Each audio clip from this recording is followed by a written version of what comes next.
ابن خطاب کی جوانی چاہیے. کبھی کبھی ہوتا ہے یہ کیفیت بھی کبھی کبھی آتی ہے کہ پیغمبر اللہ سے کسی کو مانتا ہے اگر کہ بھروسہ اللہ ہی کی ذات سے ہوتا ہے, لیکن انسانی نقطۂ نظر سے حضرت خلیل نے بھی مانگا تھا. خلیل نے بھی فرمایا ربنا وابعث فیہم رسولا منہم یتلو علیہم آیاتک وَيُعَلِّمُهُمُ الْكِتَابَ وَالْحِكْمَةَ وَيُزَكِّيهِمْ إِنَّكَ أَنْتَ الْعَزِيزُ الْحَكِيمُ.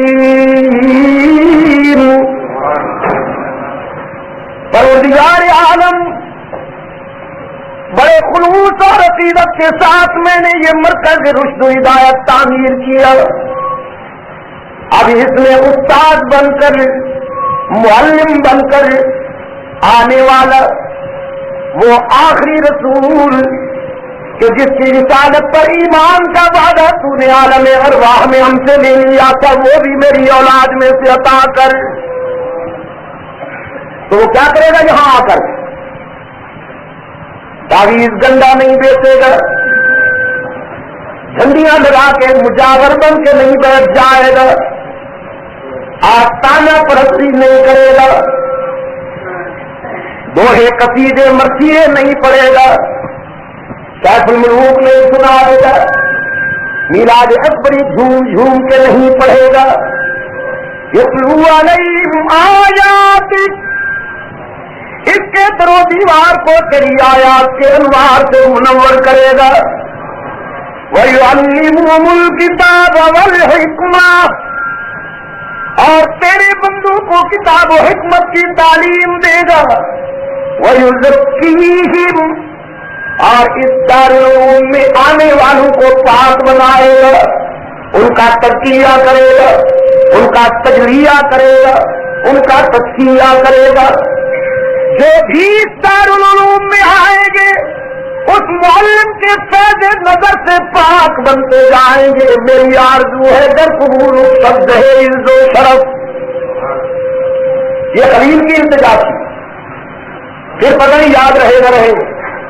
اسی ضمن میں ایک سوال, رسول اللہ صلی اللہ علیہ وسلم کے مکتب میں جو لوگ داخل ہوئے اور پیغمبر کے حسن تعلیم و تربیت و فیض نظر نے جنہیں مثالی انسان بنایا, وہ سب پاک بنے؟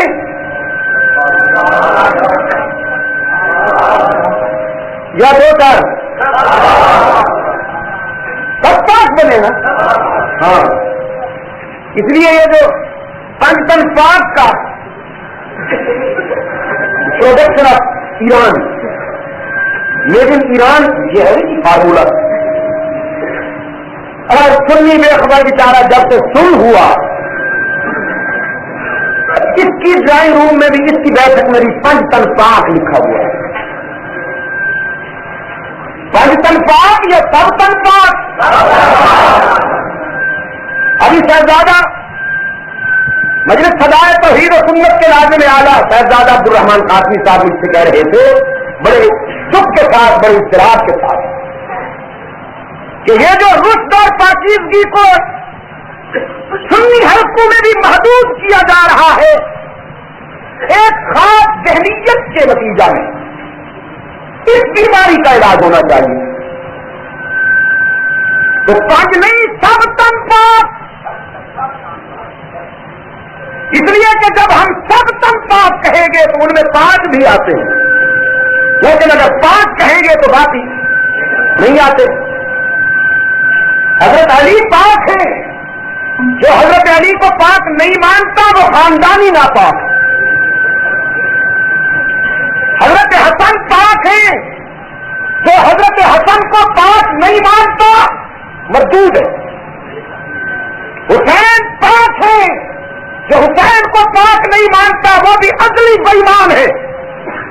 سیدہ فاطمہ بھی پاک ہے, جو فاطمہ کو پاک نہیں مانتا اس جیسا بدبخت کوئی نہیں.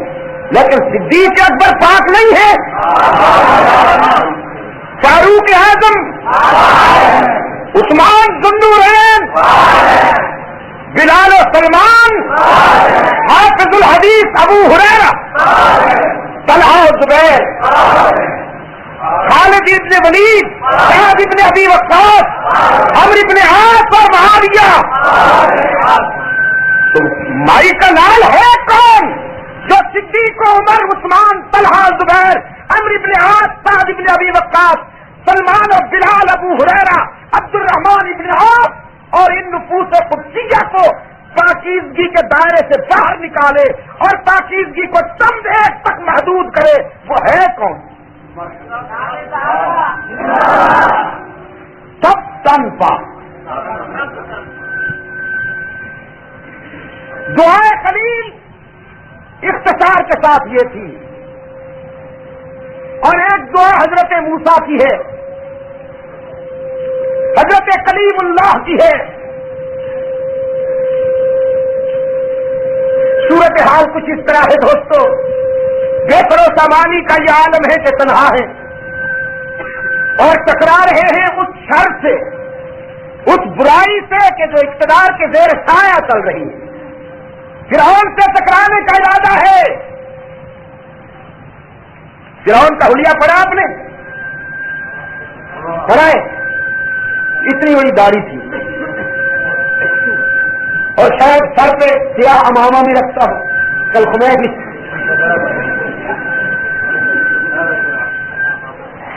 سیاہ امامہ میں آیت اللہ، روح اللہ، پناہ اللہ، انا للہ. یہ کیا ہوتا ہے یہ؟ اور اب تو وہ شریعت مداری صاحب تھے، کل ہم مداریوں ہوں. وہ کہتے ہیں مجھے دنیا میں کسی کونے میں جانے دو تاکہ میں سکون سے جی سکوں، سکون سے جی سکوں. سنو میرے بھائی، خدا کی قسم یہ باتیں اس لیے نہیں کر رہا ہوں کہ ہمیں ان سے ذاتی قد ہے. اصل بات یہ ہے کہ پہچاننے کی ضرورت جن لوگوں کی دست درازی سے حرمین کی حرمت محفوظ نہ رہے. ابھی سنا آپ نے کہ ایران میں جتنے نظرے تھے ان سب کو ڈریسنگ کر کے ان کا جلوس بنایا اور حرمین میں ان کا مظاہرہ کیا اور صدام حسین کے خلاف نعرہ بازی کی. امپریشن دینا چاہا، یہ تاثر دینا چاہا کہ دیکھو صاحب یہ ہمارے ساتھ ہو گئے.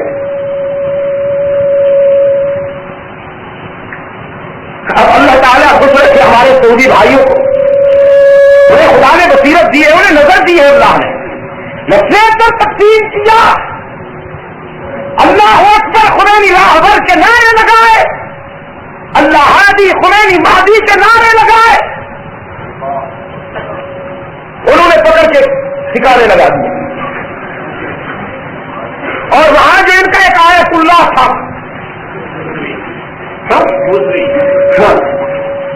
کل ہوں اسے بھی انہوں نے پکڑ کے ٹھکانے لگا دیا. اب اس نے کیا کہا؟ اس نے کہا میں آنا چاہتا ہوں اور میں اپنے ساتھ 12,000 پاکستان والے انقلاب ساتھ لانا چاہتا ہوں. یعنی حرمین شریفین میں اپنی ذاتی وضاحت کا مظاہرہ، جہاں فیصل مرحوم مل کے بیٹھتے ہیں. میں نے رکن یمانی کے سامنے حضرت مفتی صاحب کو بیٹھے ہوئے دیکھا.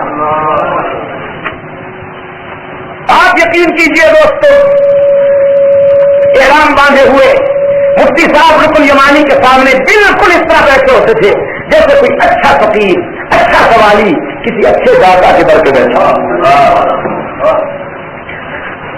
وہاں تو مٹ جانا ہی بلند ہونا ہے، لیکن ان کی بات کی دوسری منازع ہو کہ میں ہزاروں پاسداران اپنے ساتھ لانا چاہتا ہوں.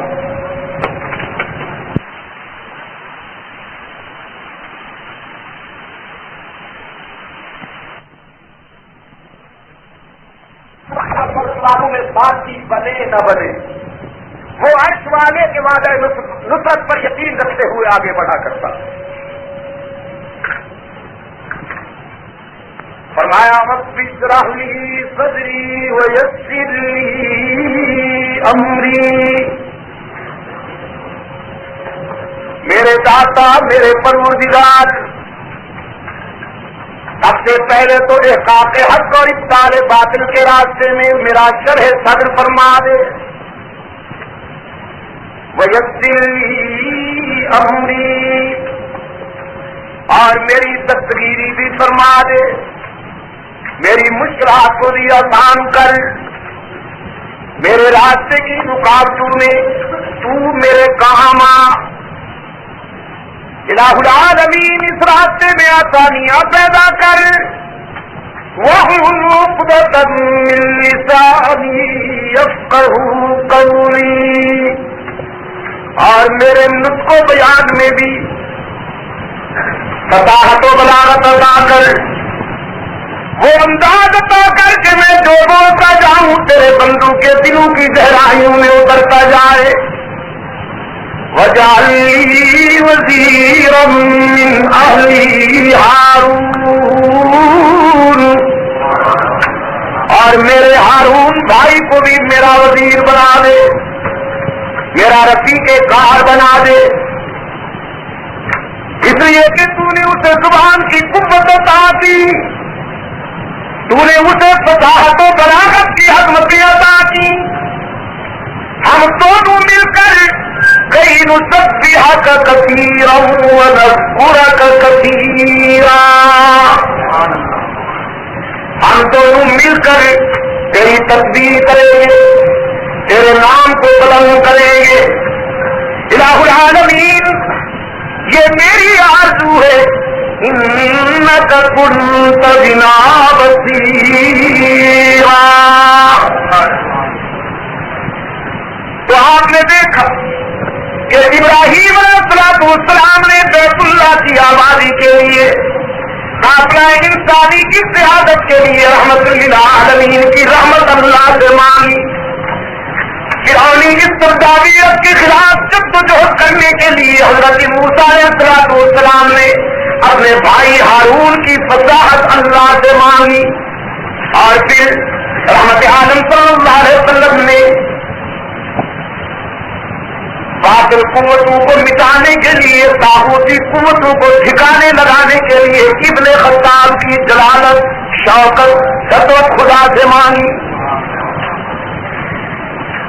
رات کی تنہائیوں میں حبیب کبریا صلی اللہ علیہ وسلم نے التجا کی، خدا بندہ گلشن اسلام کی آبیاری کے لیے مجھے ابن خطاب کی جوڑنی چاہیے۔ فاروق اعظم آئے بارگاہ رحمت للعالمین میں، پھر وہ مقام عطا ہوا اس مرد نر کو کہ حضرت شاہ ولی اللہ رحمت اللہ علیہ سے،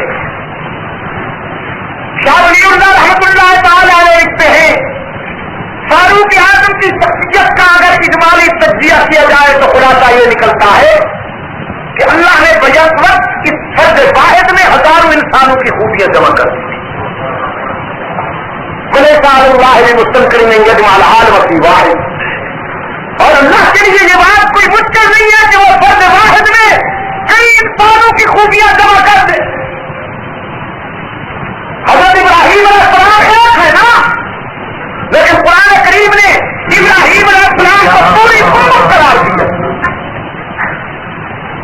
فرمایا ان ابراہیم کان امۃ، کان نبیا نہیں، کان رسولا نہیں فرمایا، وہ تو ہے ہی، اس میں تو کوئی شک نہیں، لیکن خداوند عالم یہ کہنا چاہتے ہیں کہ اکیلے ابراہیم نے ایثار اور قربانی کے لحاظ سے اتنی وسیع تاریخ مرتب کر دی کہ پوری امت بھی اتنی قربانی نہ دے سکتی جو اکیلے ابراہیم نے دے دی، تو کان امت۔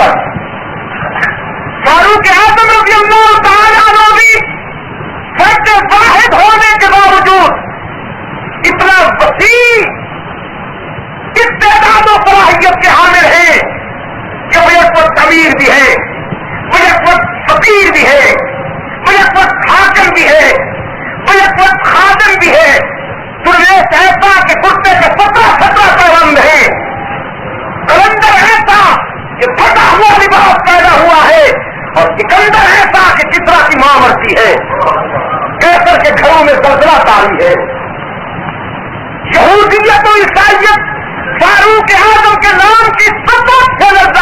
مقام ہے اور ذکر اتنا بلند ہے اس مرد حر کا کہ فرش زمین سے بولتا ہے تو عمر کے بول آج سے بڑی سے قرآن بن کے اترتے ہیں.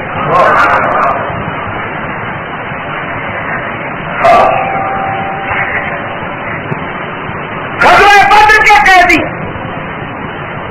اسارہ بدر ان میں حضور اکرم صلی اللہ علیہ وسلم کے عم محترم حضرت عباس بن عبد المطلب تھی. دوسرے بھی قریش کہ بڑے نامور فرزندان ہیں رحمت عالم صلی اللہ علیہ وسلم نے اپنے رضاکاروں سے طلب کیا مشورہ کہ ان کے سلسلہ میں کیا کرنا چاہیے. تو پہلی نظر حضرت صدیق کے اکبر میں پڑی رسول اللہ صلی اللہ علیہ وسلم کی. ابو بکر کیا کرنا چاہیے ان کے لیے؟ حضور نے صدیق کی طرف دیکھا اور صدیق کے اکبر میں اپنے قائد کا چہرہ پڑا کہ جمال ہے کہ جلال ہے.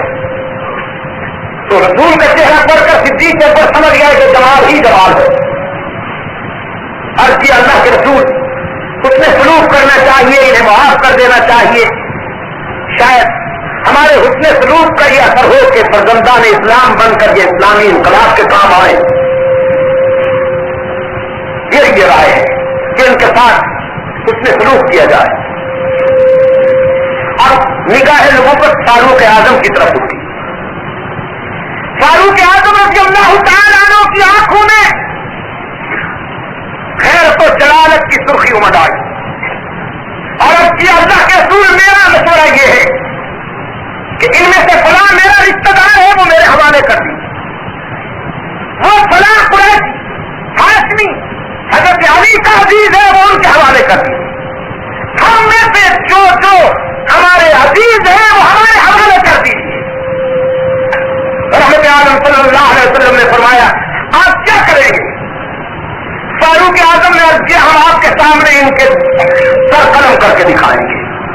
ہم اپنی تلواروں سے ان کا سر قلم کر کے دنیا پر یہ ثابت کر دیں گے کہ جو اللہ اور اس کے رسول کا نہیں وہ ہمارا بھی نہیں.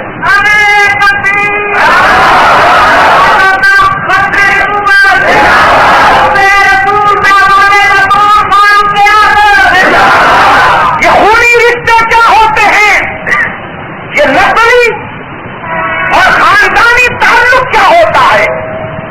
اللہ کے رسول میرے جذبات تو یہ ہے کہ یہ قابل عزم نہیں ہے, یہ کفر کے پیش رو ہیں.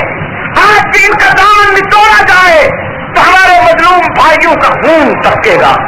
انہوں نے ہماری ماؤں کی مانتا لوٹی ہے, انہوں نے ہماری بہنوں کے دوپٹے اتارے ہیں, انہوں نے ہماری بیٹیوں کی آبرو تار تار کی ہے, انہوں نے ہمارے بچوں کو یتیم کیا ہے اور یہ باطل کے پاس دار ہو کر حق کے مقابلے میں لڑنے آئے ہیں تو یہ معافی کے قابل نہیں ہے. رحمت عالم صلی اللہ علیہ وسلم نے فرمایا مجھے ابو بکر کی رائے پسند. معافی کا اعلان ہو گیا. رب کائنات نے فرمایا ما کان لنبی ان یکون لہ اسری حتی یثخن فی الارض. محبوباً یہ فیصلہ تو جو ہونا تھا ہو گیا, لیکن آئندہ کے لیے بات یہ ہے کہ مجھے تیرے عمر کے جذبات سے اتفاق ہے. مسلمانوں کے یہ قاتل, اہل ایمان کے یہ قاتل, مسلمانوں کے گھروں کو کھنڈرات میں بدلنے والے فند دل, مسلمانوں کے شہروں کی آبادیوں کو ویرانہ بنانے والے آدم خور, یہ قابل رحم نہیں. چاہیے تھا کہ ان کے خون سے دھرتی کا سینہ رنگین ہوتا. مجھے بھی وہی بات پسند ہے جو تیرے عمر کو پسند ہے. فاروق اعظم رضی اللہ تعالیٰ انہوں نے مشورہ دیا اللہ کے رسول ازواج مطہرات کو باپرد ہو کے گھر سے باہر آنا چاہیے. رسول اللہ صلی اللہ علیہ وسلم کی گھر والیاں بتائیے تطہیر اور پاکیزگی کا وہ کون سا تصور ہے جو ازواج مطہرات سے نہیں آئے گا. دنیا کی کوئی خاتون اتنی پاکیزہ نہیں ہو سکتی جتنی رسول اللہ صلی اللہ علیہ وسلم کی زوجہ محترمہ ہو سکتی ہے، لیکن ان کے لیے بھی فاروق اعظم رضی اللہ تعالیٰ عنہ نے رائے دی، اللہ کے رسول میں چاہتا ہوں ازواج مطہرات بے پردہ ہو کے گھروں سے باہر نہ نکلا کریں، محجوب ہو کر آیا کریں۔ حبیب کبریا صلی اللہ علیہ وسلم نے فرمایا ابن خطاب تو نے تو وہ میرے دل کی بات کر دی، میں خود بھی یہی سوچ رہا ہوں کہ ازواج کو آئندہ بے پردہ باہر نہیں نکلنا چاہیے، لیکن چونکہ یہ قانونی چیز ہے اور قانون فرش پہ نہیں بنتا، عرش سے بن کے اترتا ہے، تیری تجویز میری توثیق کے باوجود یہ بات قانون نہیں بنے گی جب تک اللہ کی طرف سے حکم نہیں آئے گا۔ اور رب العالمین نے فاروق اعظم کے جذبات کو قرآن بنا کے اتارا، فرمایا کل ازواجک و بناتک یا ایھا النبی کل ازواجک و بناتک ونساء المؤمنین یدنین علیہن من جلابیبہن۔ میرے پیغمبر اپنی بیویوں کو بھی کہہ دیجیے، اپنی بیٹیوں کو بھی فرما دیجیے، اور یہ حکم صرف خاندان نبوت تک نہیں، اللہ کی رحمت کا تقاضا ہے کہ امت کے ہر گھرانے تک فاروق اعظم کی تجویز کی روشنی پہنچے۔ لہذا اہل ایمان کی ماں، بہنوں، بیویوں، بیٹیوں کو بھی فرما دیجیے یدنین علیہن من جلابیبہن، جب گھروں سے باہر نکلا کرے تو اپنے چہرے چادروں سے چھپا لیا کرے، اس لیے کہ ان کا بے پردہ ہو کر گھروں سے باہر آنا اگر فرش پر تیرے عمر کی غیرت برداشت نہیں کرتی تو عرش پر تیرے خدا کی غیرت بھی برداشت نہیں کرتی۔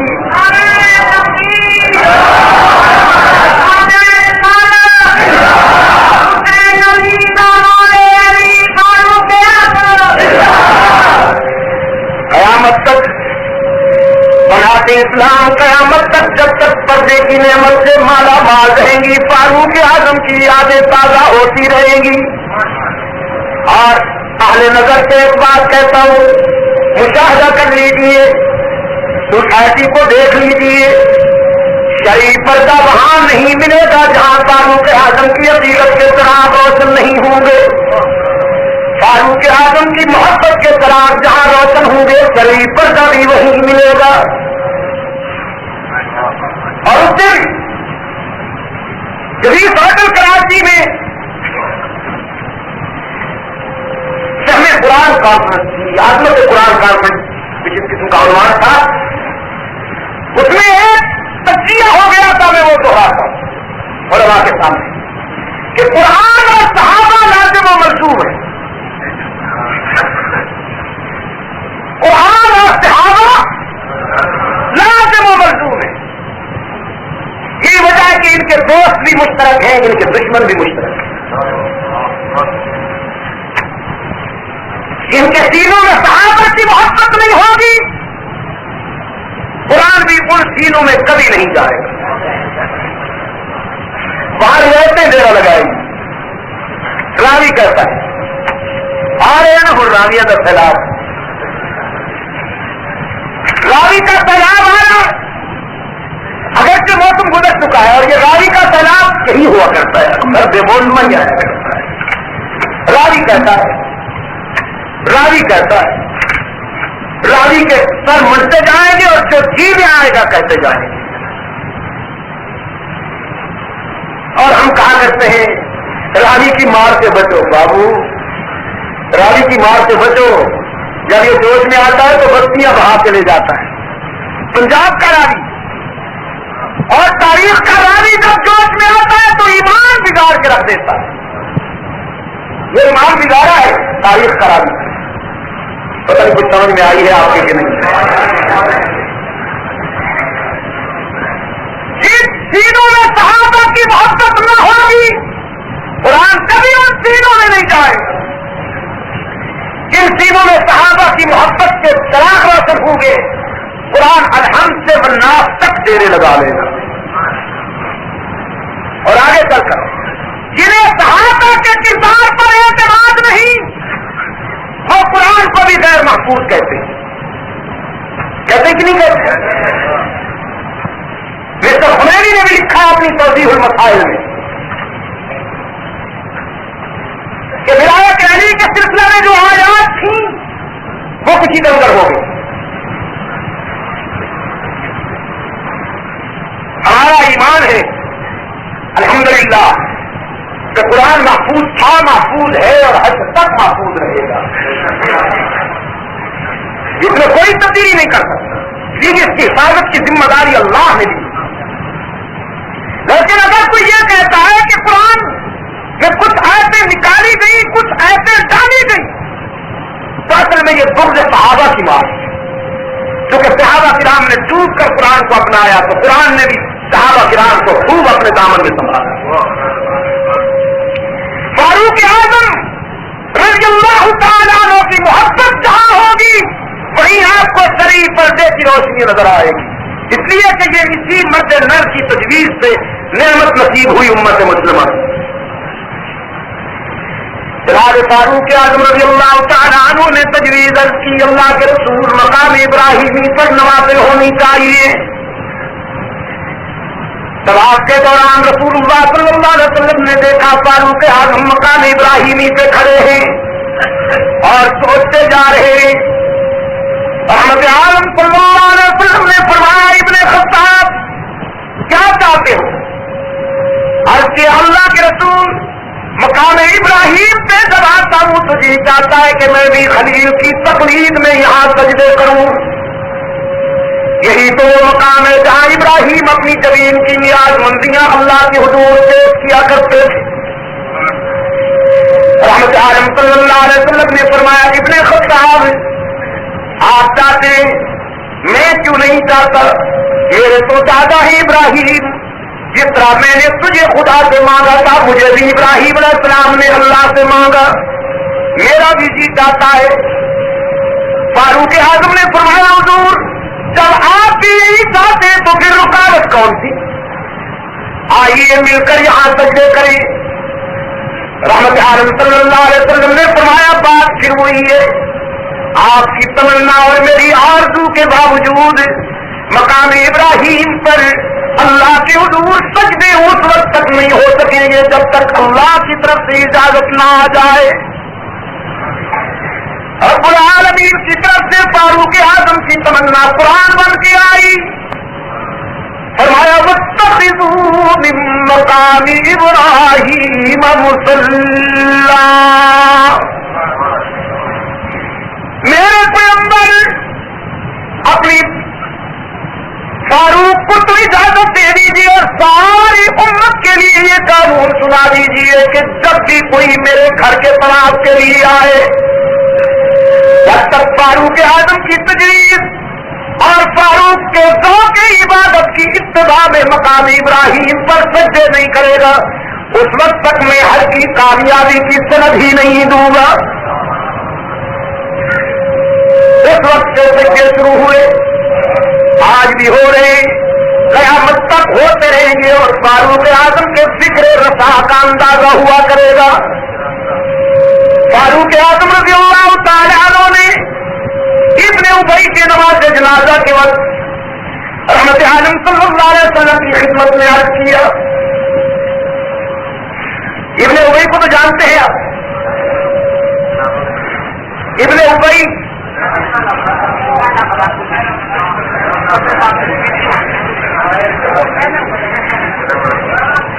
ہاں سب کچھ ٹھیک ہے. کیا کہا جی؟ ابن ابی رئیس المنافقین.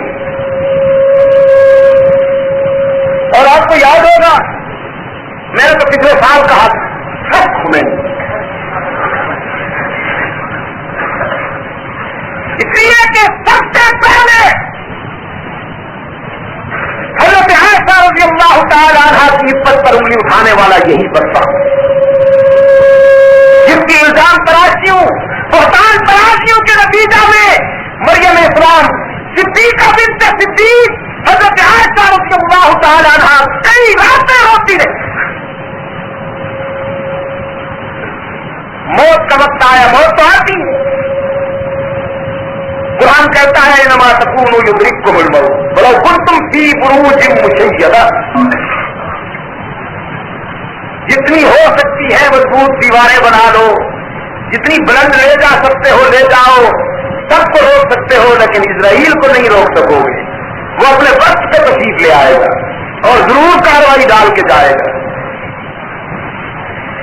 موت قریب آئی, بیٹے کو بلا کے کہتا ہے لگتے جگر چاہتا ہوں کہ مجھے رسول اللہ کے کرتے سے کفن دیا جائے. یہ مرتے وقت تنکوں کا سہارا عموماً یہی جنس لیا کرتی ہے.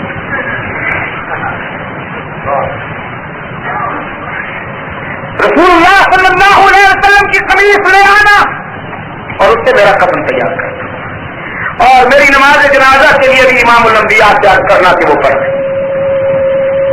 اب اللہ کی شان ہے, باپ رئیس المنافقین ہے اور بیٹا حلقہ رسالت میں منظور نظر ہے, وہ صاحب ایمان و ایقان ہے. تو وہ کہتا ہے کہ آپ کے لیے حضور کا کرتا لاؤں, آپ کی ناپاک میت کے لیے پیغمبر کی قمیص لاؤں کہ جس کے ایک ایک دھاگے پر عرش بری سے عصمت کی مہریں لگی ہوئی, وہ کرتا کہ جس کی آبرو کا مقابلہ فرشتوں کا تقدس بھی نہیں کر سکتا, وہ کرتا کہ جس کی عظمت کا مقابلہ حوروں کی عزت بھی نہیں کر سکتی, وہ میں تیری لیے لاؤں. اور نماز جنازہ امام الانبیاء تیری پڑھائیں. کیا آرزو ہے؟ سوچا بھی تو نے اس آرزو کے اظہار کے وقت تیری منافقت میں کوئی گنجائش ہے کہ میں اللہ کے رسول کے سامنے جا کے یہ التجا کروں کہ رحمت عالم کو دیجیے کہ میں باپ کا کفن بناؤں اور تشریف لائی کی نماز پڑھائیں آپ. ابن ابی کہتا ہے بیٹا تو نے میری منافقت کو دیکھا ہے, آمنہ کے لال کی رحمت کو نہیں دیکھا. جانتا ہوں کہ بہت بد نصیب ہوں, شاید مجھ سے بڑھ کر رسول اللہ کا دل دکھانے والا کوئی نہ ہو دنیا میں, لیکن یہ بھی جانتا ہوں کہ محمد عربی سے بڑھ کر اپنے دشمنوں کو معاف کرنے والا بھی کوئی نہیں ہے دنیا میں. تم جا کے کہنا تو صحیح, باپ کی وفات کے بعد کیسے اس کا کفن تیار کیا جائے,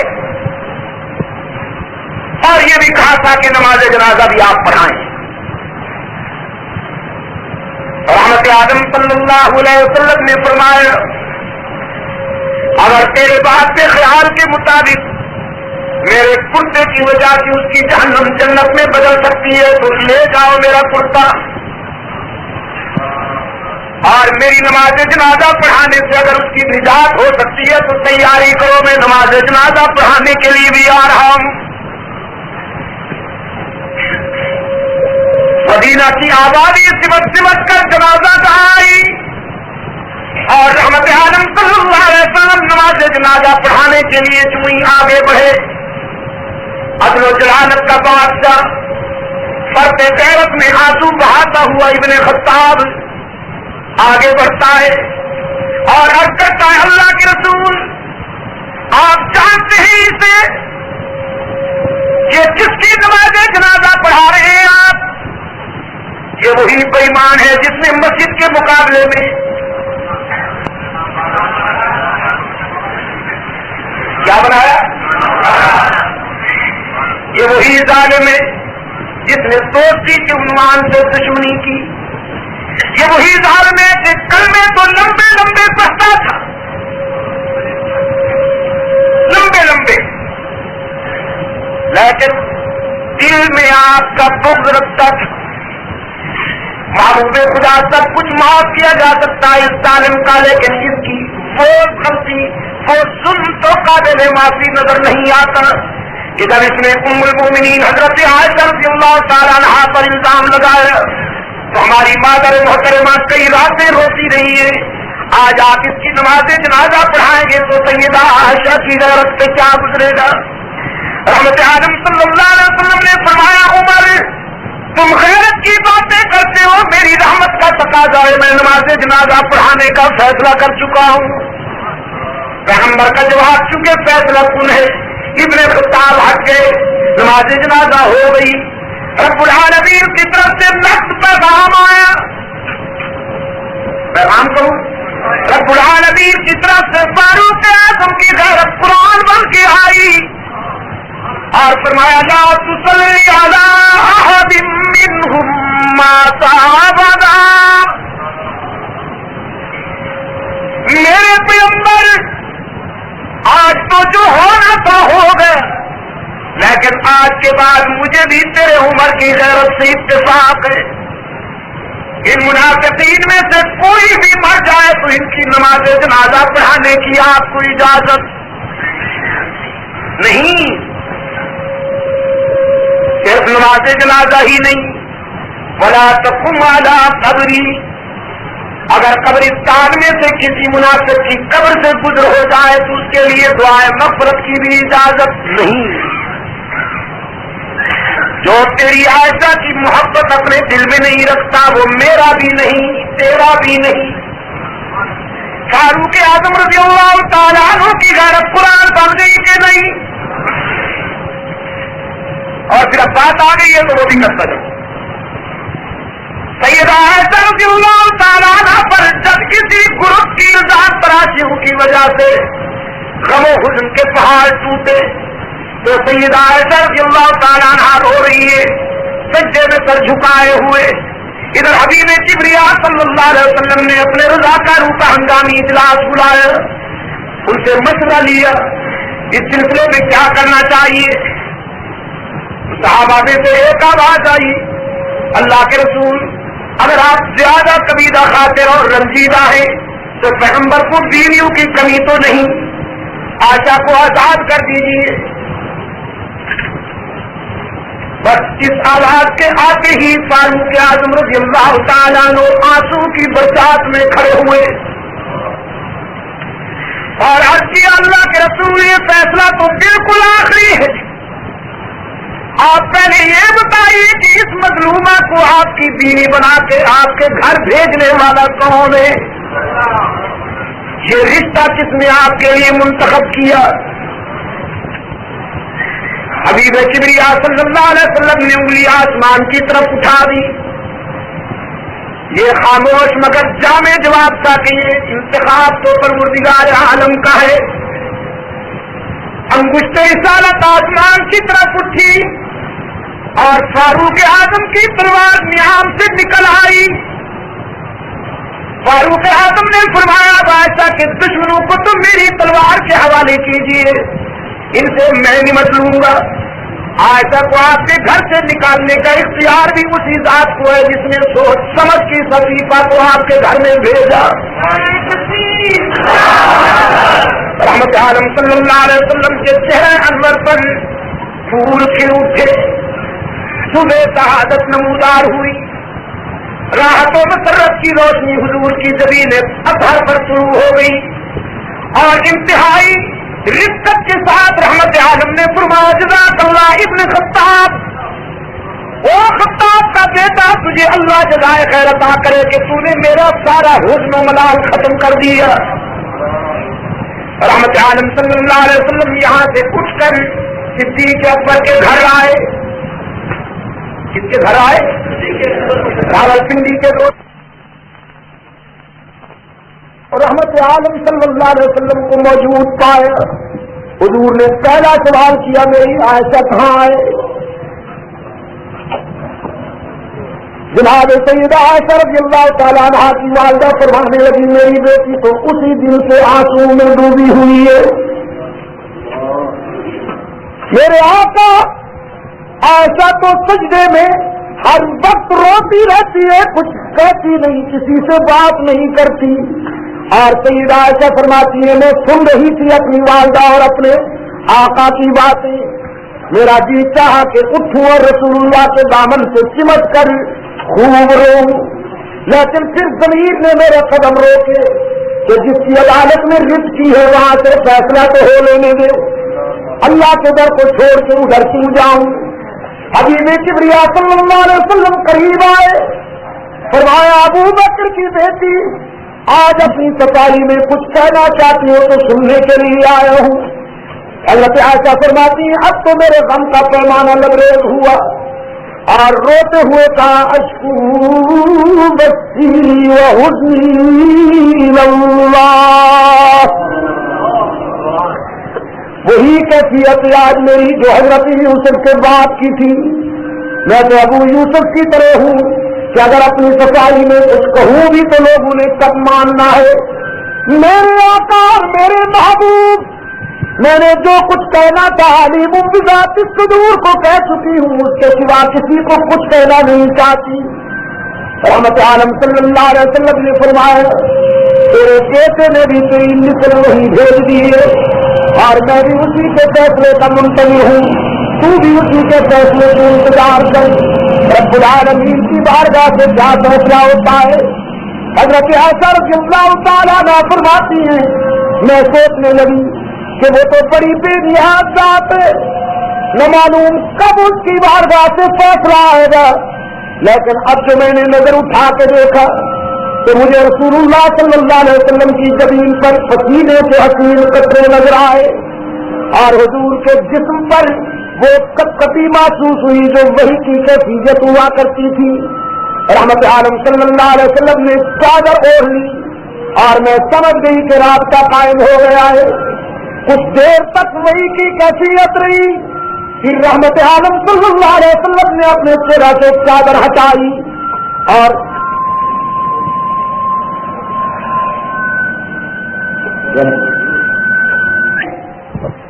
حضور کا چہرہ پڑھا جو فرماتی ہے نظر پڑتے ہی میرے ضمیر نے مجھے بشارت دی کہ تیری شاہ میں غم ختم ہو گئی, اس لیے کہ چادر سے رسول اللہ کا چہرہ یوں نمودار ہوا جیسے بادل کی گھٹاؤں سے چودھویں کا چاند نکل آئے.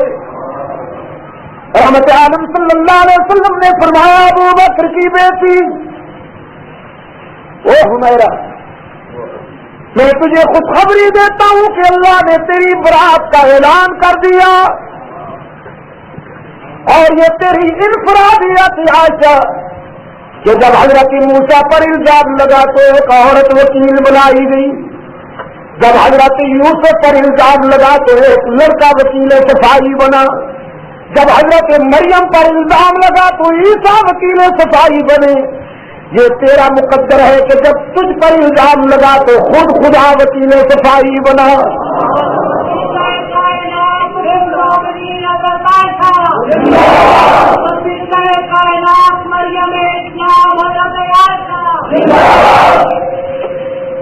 حضرت عائشہ فرماتی ہے میں سوچ رہی تھی کہ اللہ نے اپنے پیغمبر کے دل میں میری برات القاء کر دی ہوگی. یہ تو مجھے خیال ہی نہیں تھا کہ میری برات میں پوری سورہ نور اتری ہے. اب نطق رسالت پر قرآن آیات مچل گئی. رب العالمین کے پیغمبر نے فرمایا الخبیثات للخبیثین والخبیثون للخبیثات والطیبات للطیبین والطیبون للطیبات اولئک مبرؤون مما یقولون لهم مغفرۃ ورزق کریم. ناپاک عورتیں ناپاک مردوں کے لیے اور پاک دامن مرد پاک دامن عورتوں کے لیے, ناپاک مرد ناپاک عورتوں کے لیے. حق تعالیٰ نے طرح کے انداز میں فرمایا جس نے عائشہ کی عفت کا اندازہ کرنا ہو وہ اس کے شوہر معصوم کو دیکھ لیں, جس کا شوہر محمد عربی ہے صلی اللہ علیہ وسلم الفاظ مرا بعدد کل ذرہ, تو پھر اس کی رفیقہ حیات کی عفت کا کوئی ٹھکانہ ہے, کوئی حد ہے. حضرت عائشہ رضی اللہ تعالیٰ عنہ کی والدہ قریب بیٹھی ہیں, فرماتی ہیں بیٹی اپنے شوہر کا شکریہ ادا کرو. حضرت عائشہ رضی اللہ تعالیٰ عنہ فرماتی ہیں ان کا شکریہ ادا کروں جن کے گھر سے روتی ہوئی آئی تھی. آج مجھے اس کے حضور جھک جانے دے جس نے میرے آنسو اپنے رحمت کے پلوں سے صاف کر لیے. سجدے میں چلی گئی عرض کیا خدا بندہ تیرا شکر کس زبان سے ادا کروں کہ تو نے میری برات تو کر دی، لیکن اتنی راتیں خون کے آنسو روتی رہی ہوں، کچھ ان کا بھی تو معاوضہ ملنا چاہیے۔ رب العالمین نے فرمایا لہم مغفرۃ ورزق کریم، تیرے اس دکھ میں جتنی آنکھیں بھی اشک بہار رہی ہیں میں نے ان سب کے لیے رزق کریم تیار کیا۔ تو خدا بندہ جنہوں نے الزام لگایا، جنہوں نے پیغمبر کی آبرو پہ انگشت برداری کی اور کیس ہار گئے، کچھ ان پر جرمانہ بھی تو عائد ہونا چاہیے۔ فرمایا والذی تولی کبرہ منہم لہ عذاب علیم، جنہوں نے اس عفیفہ کے خلاف بہتان باندھا، جنہوں نے مرجع اسلام کے خلاف الزام تراشی کی، رب العالمین نے فرمایا میں نے ان کے لیے دردناک عذاب تیار کیا ہے۔ دردناک عذاب، جوارے سے پاپوش، دنیا میں بھی اور آخرت میں بھی عائشہ کے دشمن مار کھاتے رہیں گے، دنیا میں بھی اور آخرت میں بھی۔ میرے عزیز دوستو، یہ چند ریفرنس تھے قرآن پاک سے جو میں نے آپ کے سامنے پیش کیے، اس لیے کہ یہ بات ثابت کر سکوں کہ فاروق اعظم رضی اللہ تعالیٰ عنہ کو اللہ نے وہ قلب اور فکر عطا کیا ہے کہ فرض پہ یہ بولتا ہے تو عرض سے تائید ہوتی ہے۔ جہاں تک فاروق اعظم کی انتظامی، عسکری اور سیاسی صلاحیتوں کا تعلق ہے تو اس کا اندازہ آپ اس سے کر سکتے ہیں کہ یہ دنیا کا وہ عظیم عادل کہ جس کے حکم کو عناصر اربا نے تسلیم کیا، عناصر اربا نے مسجد نبوی میں خطبے کے دوران پتہ نہیں کیا خیال آیا کہ فرمایا یا ساریہ الجبل، تو ہوا سے جھونکوں نے اطاعت کی اور فاروق اعظم کا جملہ حضرت ساریہ تک پہنچا۔ زلزلہ آیا، زمین کانپنے لگی تو پاؤں کی ٹھوکر لگا کے فرمایا اسکن، کانپتی کیوں ہے، مطمئن ہو جا، کیا میں نے تیرے سینے پہ عدل نہیں کیا؟ تو راول پنڈی کے دوستوں، یہ زلزلے کیوں آتے ہیں، یہ بھوچال کیوں آتے ہیں؟ جب حکمرانوں کے چاچلے، حکمرانوں کے اللے تللے حد سے بڑھ جائیں تو پھر دھرتی کانپ کر الارم دیتی ہے کہ اب تم قابل برداشت نہیں ہے۔ فاروق اعظم نے جب ٹھوکر لگائی تو یہ بھی فرمایا کیا میں نے تیرے سینے سے عدل نہیں کیا؟ زلزلہ تھما اور یوں تھما کہ پھر فاروق اعظم کے دور میں کوئی خفیہ جھٹکا بھی نہیں آیا، نیل کا دریا سیلاب نہیں دیتا تھا۔ گورنر کا خط آیا، امیر المومنین اس کی عادت ہے کہ سالانہ انسانی جان کی بھیک چڑھائی جاتی ہے، ایک لڑکی اس کی موجوں میں ڈالی جاتی ہے تو پھر سیلاب آتا ہے، اب ہمارے لیے کیا حکم ہے؟ فاروق اعظم نے جواب دیا انسانی جان تو بڑی شے ہے، ہم کوئی کتا بھی اس کی موجوں میں نہیں پھینکیں گے، انتظار کرو۔ خط لکھا ہے فاروق اعظم نے دریا کو خط لکھا ہے کہ اگر تو اللہ کے حکم سے چلتا ہے تو کوئی انسانی جان کی بھیک نہیں چڑھائیں گے، ہم اللہ کے حکم سے سیلاب دینا چاہیے، اور اگر تو اللہ کے حکم سے نہیں چلتا،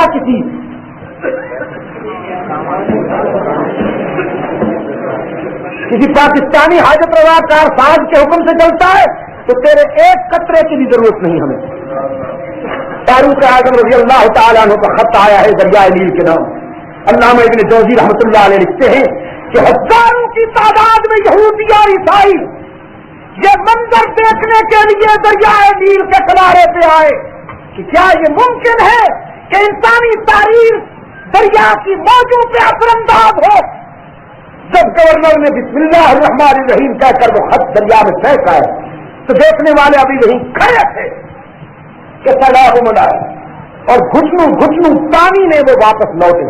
اس منظر کو دیکھ کر کئی ہزار عیسائیوں اور یہودیوں نے کلمہ پڑھا اور رسول اللہ کے غلام ہوئے. بھڑکتی ہوئی آگ میں پانی کا ایک چلو پھینکا تو وہ تھم گئی. اللہ تیرے اربا پر فاروق اعظم کا حکم چلا. ہوا نے بھی فاروق کا حکم مانا, دھرتی نے بھی فاروق کا حکم مانا, پانی نے بھی فاروق کا حکم مانا, آگ نے بھی فاروق اعظم کا حکم مانا. اور انسان کتنے عناصر سے مرکب ہے؟ ہوا, پانی, خاک اور آگ. تو یہ چاروں فاروق کے نمک حلال ہیں, یہ چاروں فاروق کے محکوم ہیں. تو جو انسان ہو کر فاروق کی عظمت کا قائل نہیں, وہ تو پھر اپنی اصل کا ہی نہیں. وہ اصل لہو. میرے عزیز دوستو, بات یہ ہے زکات وصول کرنی چاہیے. میں یہ نہیں کہتا ہوں کہ نہیں کرنی چاہیے, کرنی چاہیے. زکات وصول کرنی چاہیے, لیکن وہ زکات اس مال سے کہ جس پر 1 سال گزر چکا ہے. علماء کرام خاص طور پر سنیں, یہ زندگی 4 روزہ ہے گزر جائے گی اور ہم نے حسیب اعظم کے پاس پہنچنا. وہ مال کہ جس پر 1 سال گزر جائے, پھر دینے والے کی صاحب مال جو ہے اس کی نیت بھی شامل ہو, پھر اس مال کے بارے میں یہ اطمینان بھی کر دیا جائے کہ یہ کسی کی امانت تو نہیں. اچھی بات ہے, ان شرائط کے تحت اگر زکات وصول کی جائے تو اچھی بات ہے. لیکن مولویوں کو ہموار کرنے کے لیے, مال زکات کے ذریعے مولویوں کو ہموار کرنے کے لیے قطار لگی ہوئی ہے نا. بین الاقوامی یتیموں کی دے جا بابا راہ خدا تیرا اللہ بھی بولتا لائے گا, ان میں کچھ تو دے گا. فاروق اعظم کی تقریر کیجیے کہ وہ عدل انصاف کیا فاروق اعظم نے اللہ کی زمین پر کہ خوشحالی کا دورہ ہوا. 22 لاکھ مربع میل کی سلطنت اسلامیہ میں کوئی زکات لینے والا ہی نہ رہا, سب دینے والے ہو گئے. وہ اس لیے کہ ان کے قول و عمل میں مطابقت تھی, قول و عمل میں تضاد نہیں تھا. وہ جو کچھ کہتے تھے پہلے کر گزرتے. انہوں نے قانون بنایا